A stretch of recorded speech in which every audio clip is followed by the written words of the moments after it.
Hello అందరికీ ఎట్లున్నారు? మా ఇంటికైతే పనసకాయ మా బావగారు పంపించారండి. ఆ కాయ కోద్దామని చెప్పి రెడీ అవుతున్నారు మా ఆయన.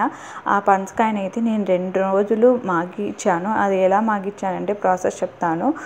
కాయకి తల భాగాన కొంచెం కట్ చేసినప్పుడు బంకగా వస్తుంది కదండి. ఆ బంక దగ్గర మనం చున్నం పెట్టేసి 2 రోజులు ఎండలో పెట్టామంటే కాయ అనేది మంచిగా మాగిపోతుందండి. కాయ మంచిగా మాగడంతో కాయ అనేది ఈజీగా కట్ చేయొచ్చు. మా ఆయన కట్ చేస్తా ఉంటే మధ్యలో మా అన్న కూడా వచ్చి కట్ చేయడానికి ట్రై చేశాడు. బట్ కాయ అయితే కట్ చేయలేకపోయాడు. మా ఆయన అయితే ఫాస్ట్గా కట్ చేసేస్తాడండి. మొత్తం మాకైతే ఆ కాయ కట్ చేసి లోపల పనసకాయలు అన్నీ తీయడానికి 1 అవర్ పట్టింది. నీట్గా కాయనైతే మంచిగా కట్ చేసేసుకొని అంతా నీట్గా కాయలు కూడా బాగా మంచిగా స్మెల్ అయితే చాలా బాగుందండి కాయది.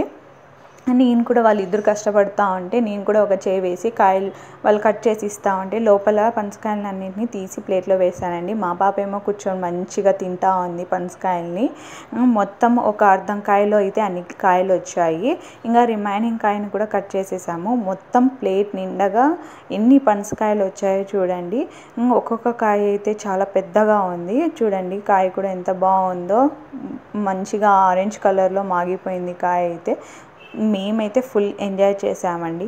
మీరు కూడా పనసకాయలు మీకు కావాలంటే మా